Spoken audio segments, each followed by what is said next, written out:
ಅನುದಿನ ಅನುಕ್ಷಣ ಮನೆಯಲ್ಲೂ ಕಲಿಯೋಣ, ಕಲಿಕೆಯ ಹೊಸ ಹಾದಿಯಲಿ ಜೊತೆಗೂಡಿ ಹೆಜ್ಜೆಯ ಹಾಕೋಣ, ಸಂತಸದಿ ಕಲಿಯೋಣ ನಮ್ಮ ಹೆಮ್ಮೆಯ ಈ ಕ್ಲಾಸಿನಲ್ಲಿ. Yes, sir. Yes, teacher. Present, ma'am.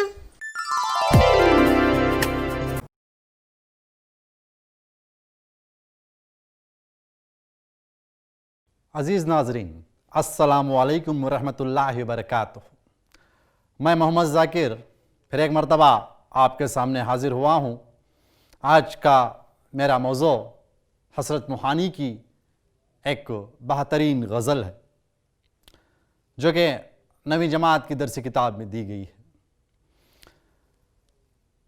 आज की इस नशिस्त में हम हज़रत मोहानी के तारुफ से मुतारुफ़ होंगे, उनके मुताल्लिक़ जानकारी हासिल करेंगे और उनकी लिखी हुई इस खूबसूरत गज़ल को मातरन्नुम समात फरमाएंगे। फिर इनके गज़ल के हर शेर की तशरीह हम आज जानेंगे। फिर हज़रत मामूल दर्स किताब में मौजूदा मश्क को भी आज की इस क्लास में हम हल करेंगे। इनकलाब जिंदाबाद, इनकलाब जिंदाबाद, इनकलाब जिंदाबाद, ये नारा आपने सुना होगा। यह नारा जद्दोजहद आज़ादी में बहुत अहमियत रखता था। इस नारे को देने वाली अजीम शख्सियत जो कि हमारे सामने मौजूद हैं वो हैं हज़रत मोहानी। हज़रत मोहानी एक मुजाहिद आज़ादी थे जो कि एक शायर होने के बावजूद मुल्क की खिदमत के लिए, मुल्क की आज़ादी के लिए जेल भी गए और कई सारे तकालीफ को उन्होंने झेला। हज़रत मोहानी इस गज़ल के तख्लीक़कार हैं। आपका असल नाम सैयद फ़ज़ल हसन था और हसरत तखल्लुस इख्तियार करते थे। आपकी पैदाइश 1875 को कस्बा, जो कि एक कस्बा था मोहान, यूपी के अंदर यानी उत्तर प्रदेश के अंदर एक कस्बा था जिसका नाम मोहान था, वहाँ पर आपकी पैदाइश हुई, इसीलिए आप मोहानी कहलाए। और आपकी इब्तिदाई तालीम जो कि पहले की तालीम है वो घर पर ही हुई। फिर आपने अलीगढ़ यूनिवर्सिटी से बीए यानी बैचलर ऑफ आर्ट्स की डिग्री हासिल की। तालिबे इल्मी की ही के ज़माने से शायरी का बहुत ज़ौक़ व शौक़ रहा, इन्हें शायरी से काफ़ी लगाव था और हज़रत ने गज़ल को एक नया रंग दिया।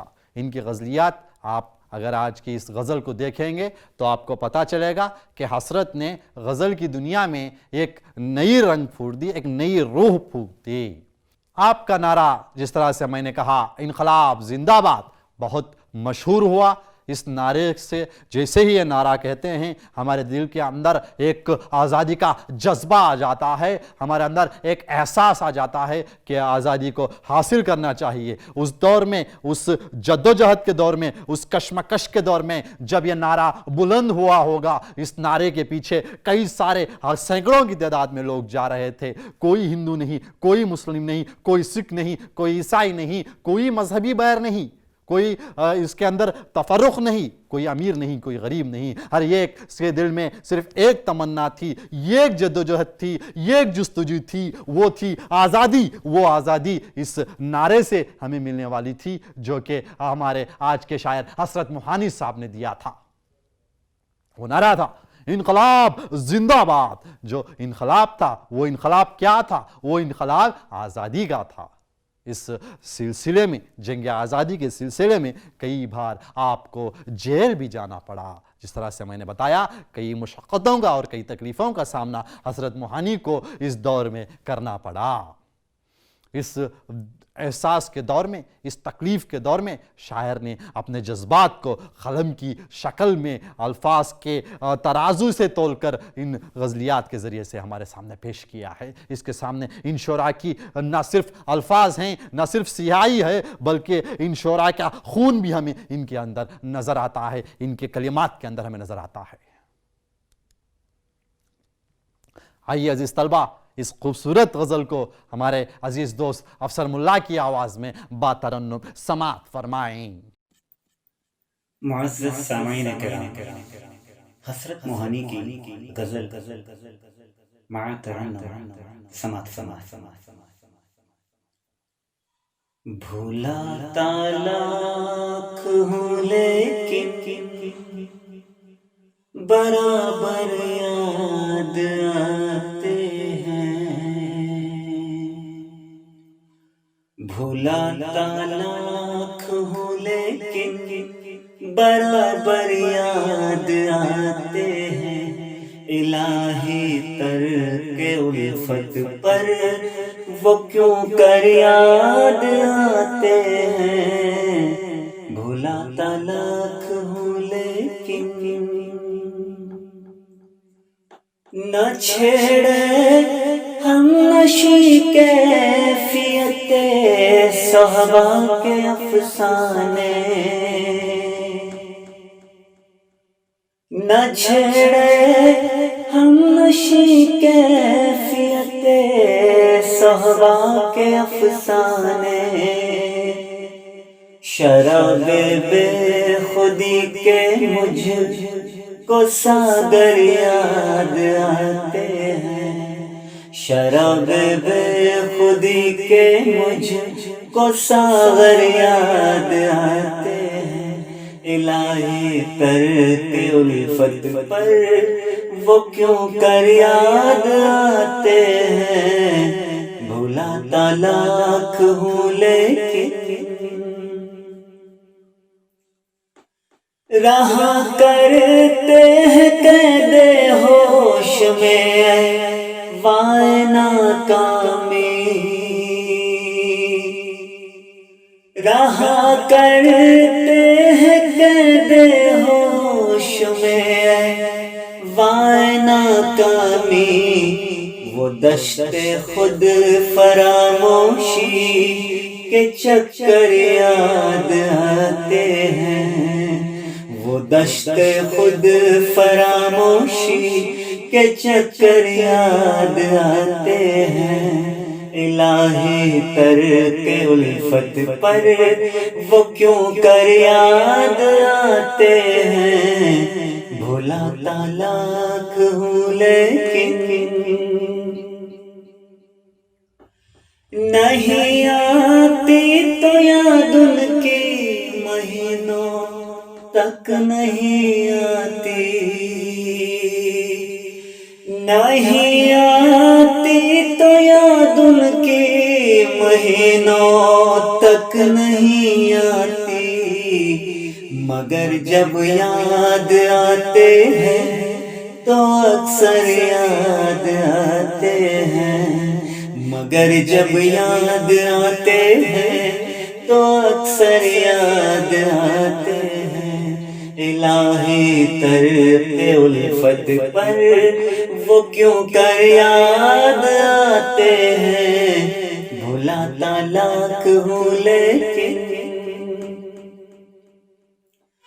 حقیقت کھل گئی حسرت تیرے ترک محبت کی، حقیقت کھل گئی حسرت تیرے ترک محبت کی، تجھے تو اب وہ پہلے سے بھی بڑھ کر یاد آتے ہیں، تجھے تو اب وہ پہلے سے بھی بڑھ کر یاد آتے ہیں، الہی ترک الفت پر وہ کیوں کر یاد آتے ہیں، بھولاتا لاکھ ہوں لیکن برابر یاد آتے ہیں، بھولاتا لاکھ ہوں لیکن شکریہ۔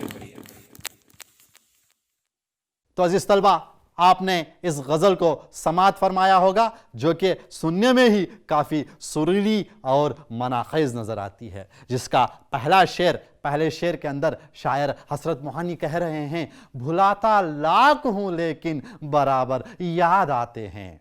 गज़ल की लुग़वी माने में अगर हम जाएं तो लुग़वी माने में गज़ल को कहते हैं कि औरतों से गुफ्तगू करना, बातचीत करना, वो भी बातें किस एतबार से बातें की जाएं, प्यार और इश्क व मोहब्बत की बातें।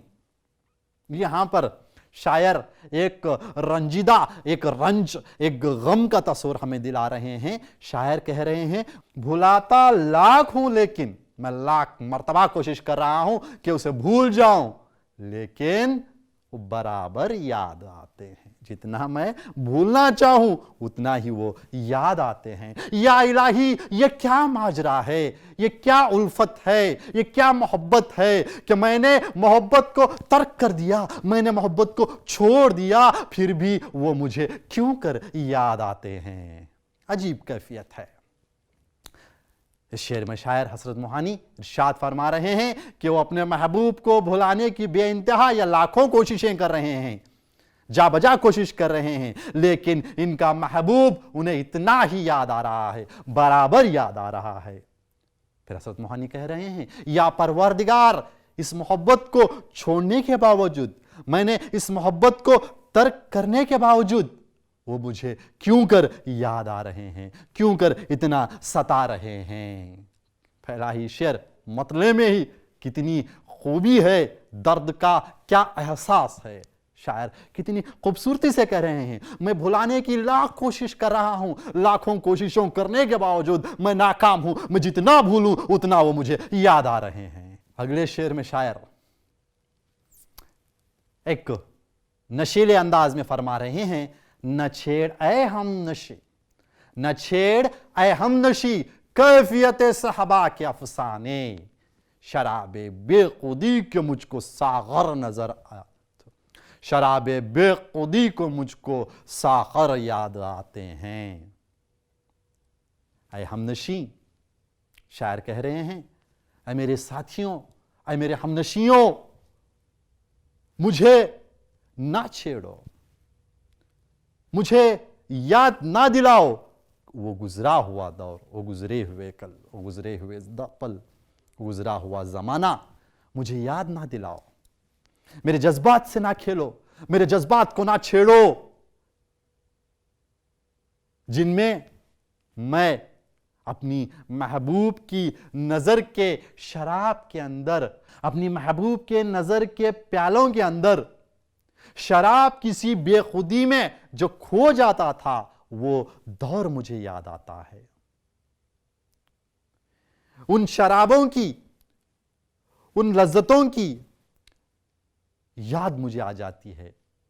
शायर कह रहे हैं कि मुझे शराबे बेखुदी के, मैं खुदी से परे हो जाता था, ऐसे साखर मुझे याद आते हैं, इसीलिए ऐ हमनशियों मुझे ना छेड़ो। अगले शेर में शायर हसरत मोहानी इरशाद फरमा रहे हैं कि रहा करते हैं क़ैदे होश में ऐ वाए नाकामी, रहा करते हैं क़ैदे होश में ऐ वाए नाकामी, वो दश्ते खुद फरामोशी के चक्कर याद आते हैं। इस शेर के अंदर शायर कहते हैं कि हाय अफसोस, अब मैं होश में हूं, अब मैं जान चुका हूं, लेकिन मुझे वो मस्त समा याद आता है, मुझे वो मस्त दौर याद आता है, मुझे वो बेहोशी का दौर याद आता है, जब मैं दोस्त की याद में बेखुदी के जंगल में गुम हो जाता था, मैं खो जाता था, यादों के अंदर मैं खुद में नहीं रहता था, बेखुदी में आ जाता था।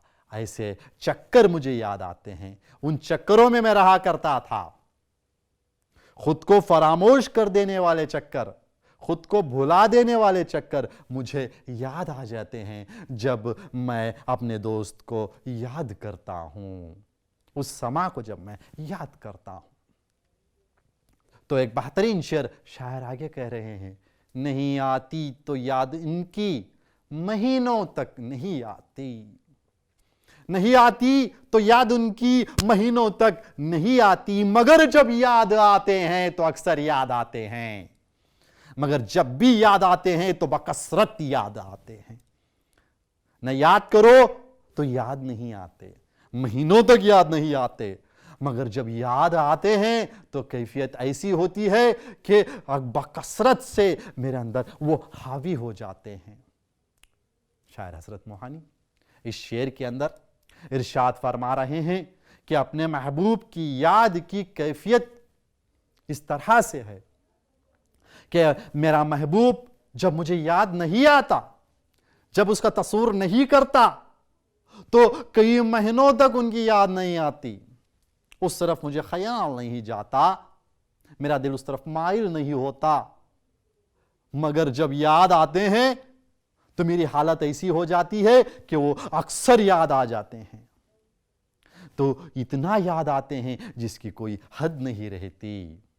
मेरा महबूब मुझे याद ना आए तो बहुत दिन तक याद नहीं आता, मगर जब याद आता है तो मेरी हालत को, मेरी कैफियत को बदल के रख देता है, मेरे अंदर के जज्बात को झिझोड़ के रख देता है, क्योंकि वो मुझे अक्सर याद आता है। मुझे और कोई ख्याल नहीं रहता, कोई एहसास नहीं होता, सिर्फ मेरे महबूब की याद मुझ पर तारी हो जाती है। कितना अच्छा शेर शायर ने कहा है। इस शेर में शायर कितनी बेहतरीन अंदाज से इस अल्फाज की तराकीब को देखिए। नहीं आती तो याद इनकी महीनों तक नहीं आती, जब वो मुझे याद नहीं आते तो महीनों तक याद नहीं आते, मगर जब भी याद आते हैं इस दिल में वो कसरत से याद आते हैं, रंजिश से याद आते हैं, बड़ी शिद्दत से याद आते हैं। शायर सिर्फ इस शेर के अंदर, इन दोनों मिसरों के अंदर अपनी पूरी कैफियत को, अपने पूरे दर्द को, अपने पूरे एहसास को हमारे सामने पेश कर रहे हैं। ये खासियत एक शायर की होती है, एक बेहतरीन शायर की होती है, जो कि हसरत मोहानी की शक्ल में हमारे सामने मौजूद है। इस शेर में शायर अपनी मोहब्बत की इंतहा भी पेश कर रहे हैं कि मैंने कितना चाहता हूं, जैसा कि पहले ही शेर में शायर ने बता दिया, इलाही तर्के उर्फत के बाद भी, मैंने मोहब्बत छोड़ने के बाद भी वो मुझे याद आ रहे हैं। मैं इनको याद तो नहीं करना चाहता, मगर फिर भी मुझे वो याद आ रहे हैं। मैं भूलने की कोशिश कर रहा हूं, मगर मैं जितना भुला रहा हूं उतना वो मुझे याद आ रहे हैं। अगले शेर में मख्ता में शायर अपना तखल्लुस बयान करते हुए कह रहे हैं, हकीकत खुल गई हसरत तेरे तर्के मोहब्बत की। तेरी तर्के मोहब्बत एक हकीकत बन गई है, यह हकीकत सबके सामने खुल गई है। हर कोई जानता है कि तूने तर्के मोहब्बत की है, तुझे तो वो अब पहले से भी बढ़कर याद आते हैं। जब मैंने तर्के मोहब्बत कर दिया तो तर्के मोहब्बत और मेरे लिए दर्द बनकर सामने आया। ये तर्के मोहब्बत, ये मोहब्बत का छोड़ना मेरे लिए एक दर्द का, एक रंजिश का, एक गम का एक बाइस बना।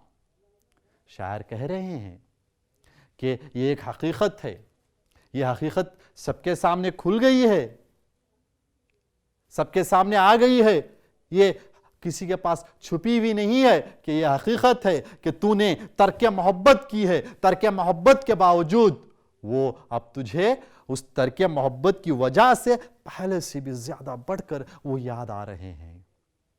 शायर मख्ता में अपना तखल्लुस बयान करते हुए अर्ज कर रहे हैं कि मेरे तर्के मोहब्बत की हकीकत सबके सामने आ गई है। हर कोई जानता है कि मैंने अपने महबूब को छोड़ दिया, मैंने अपनी उल्फत को छोड़ दिया। जिस तरह से शायर अपने पहले शेर के अंदर मतलब के अंदर इरशाद फरमा रहे थे कि भुलाता लाख हूं लेकिन बराबर याद आते हैं, इलाही तर्के उल्फत पर वो क्यों कर याद आते हैं। इलाही मैं जितना भुलाना चाहूं, मैं जितना उल्फत को छोड़ना चाहूं, उतना ही मुझे याद आ रहे हैं। अब जब यह हकीकत पता चल चुकी है, सबको मालूम हो गई है, सबके सामने आ चुकी है, तो इनका महबूब इनको पहले से बढ़कर याद आने लगा है। इन चंद अशआर के अंदर शायर हसरत मोहानी ने अपने पूरे दिली जज्बात को, अपने पूरे एहसासात को हमारे सामने रखा है कि ایک محبت کے جذبے کو شاعر نے اپنی غزل کے اندر کئی معنوں سے پیش کیا ہے۔ شاعر حضرت موہانی جس طرح سے پہلا شعر میں ہم نے دیکھا، پھر بعد میں انہوں نے جو بے خودی کی بات کی، ہم نشیوں کو نہ چھیڑنے کی بات کی، کیفیت صحابہ کے افسانے نہ چھیڑنے کی بات کی، پھر بھی ان کے محبوب ان کو یاد آ رہے ہیں۔ ہوش میں نہ ہو کر ہماری ناکامیوں کے سامنے بھی ان کے محبوب انہیں یاد آ رہے ہیں۔ پھر آگے شاعر کہہ رہے ہیں کہ ان کی یاد کئی مہینوں تک نہیں آتی، مگر جب یاد آتے ہیں تو اکثر یاد آتے ہیں، بہت سارا وہ مجھے یاد آ جاتے ہیں، میرے سامنے آ جاتے ہیں، میرے تصور میں آ جاتے ہیں۔ تو اس غزل کے اندر شاعر نے اپنے ترک محبت کے ذریعے سے اپنے محبت کی کیفیت کو بھی پیش کی، اپنے محبت کی شدت کو بھی پیش کی، اور اپنے محبت کے ترک کرنے کے بعد ان کو جو تکلیف ہوئی، ان کو جو درد ہوا، ان کو جو افسوس اور رنج ہوا، اس کی ایک بہت بہترین مثال شاعر نے ہمارے سامنے اپنے الفاظ کے ذریعے سے، اپنے اشعار کے ذریعے سے پیش کیا ہے۔ شاعر کی کیفیت، شاعر اب محبوب کو بھولنا چاہتے ہیں، مگر جتنا بھولنا چاہتے ہیں محبوب اتنا ہی یاد آ رہا ہے۔ جب کوئی ہم نشین ہے چھیڑ رہا ہے تو انہیں محبوب کی آنکھوں کے چکر یاد آ رہے ہیں، انہیں وہ ساخر یاد آ رہے ہیں۔ شاعر اپنے اس جذبے سے باہر ہی نہیں نکل پا رہے، اور اس جذبے کو شاعر نے ان الفاظ کے ذریعے سے بہت خوبصورت انداز سے ترکیب دی ہے۔ عزیز طلبہ، آگے ہم مشق کی طرف بڑھتے ہیں۔ اس غزل میں موجودہ الفاظ کے طرف اگر ہم دیکھیں تو ازداد یہاں پر دیے گئے ہیں۔ ازداد میں بھول، حقیقت، قید، خودی، ہوش، دشت، یہ ازداد ہمارے سامنے دیے گئے ہیں۔ آپ کو ان کی ضد لکھنی ہوگی۔ چلیے کوشش کیجئے کہ آپ ان کی ضد لکھ سکیں۔ تو ان کے جوابات کچھ اس طرح سے ہوں گے: بھول، یاد; حقیقت، فسانہ یا مجاز; قید، آزاد; خودی، بے خودی; ہوش، بے ہوش; دشت، بیامہ۔ اس طرح سے ان کی ضد ہوگی۔ آگے ہم واحد جمع کی طرف بڑھتے ہیں، جسے تعداد کہتے ہیں۔ تو آپ کے سامنے چند واحد دیے گئے ہیں، ان کی جمع آپ کو بنانی ہوگی: کیفیت، حقیقت، حق، شعر۔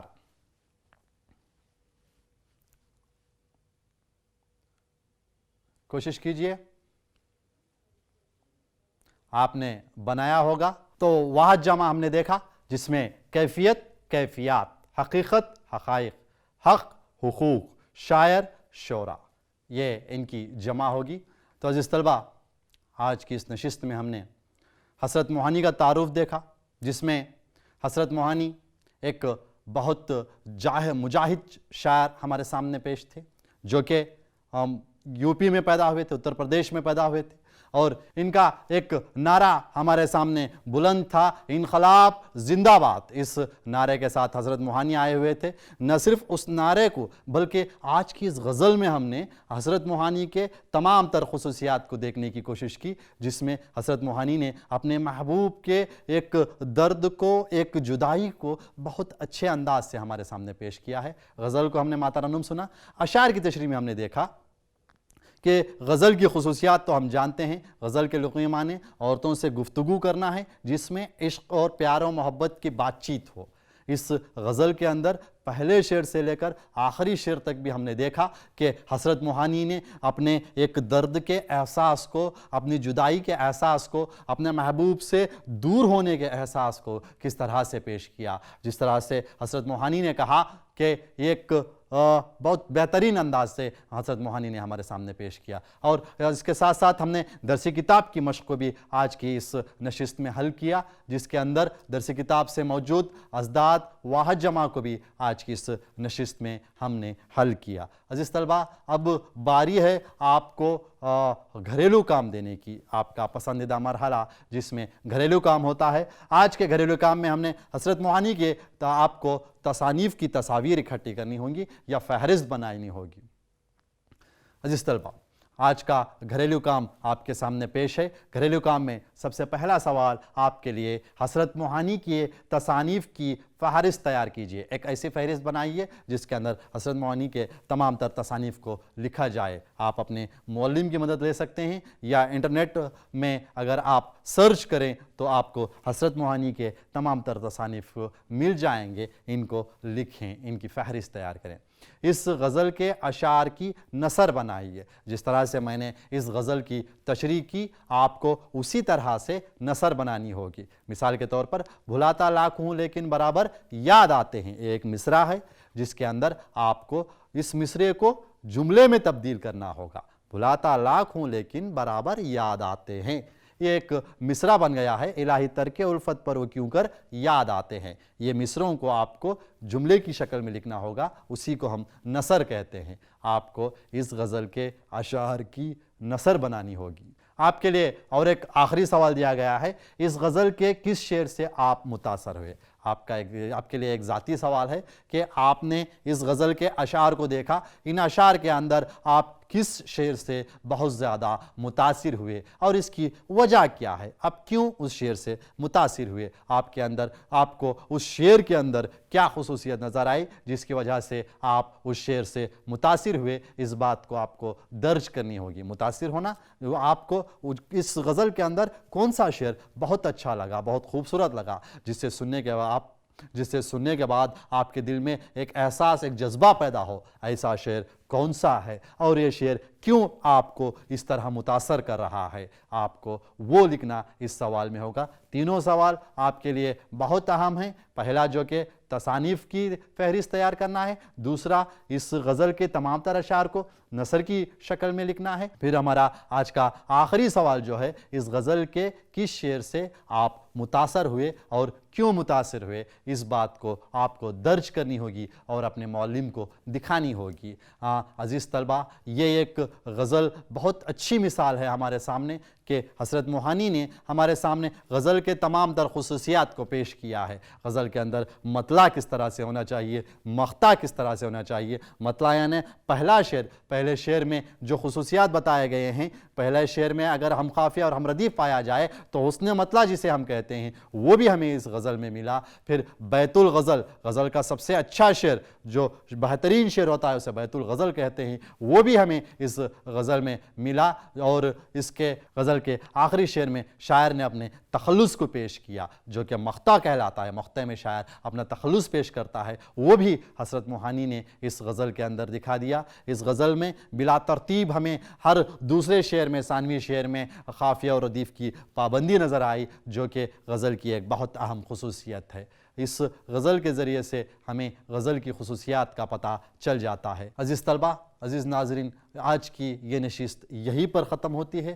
آپ برائے مہربانی اپنی صحت کا خاص خیال رکھیں، اپنی صحت کے متعلق بہت ہوشیار رہیں کیونکہ تندرستی ہزار نعمت ہے۔ ہمیشہ ماسک پہنے رہیں، ہاتھوں کو بار بار دھوتے رہیں، گھر میں رہیں اور محفوظ رہیں، اور اپنی آس پاس کے ماحول کو پاک و صاف رکھنا نہ بھولیں۔ اتنا کہتے ہوئے میں آج کی اس نشست کو یہیں پر ختم کرتا ہوں۔ السلام علیکم ورحمۃ اللہ وبرکاتہ۔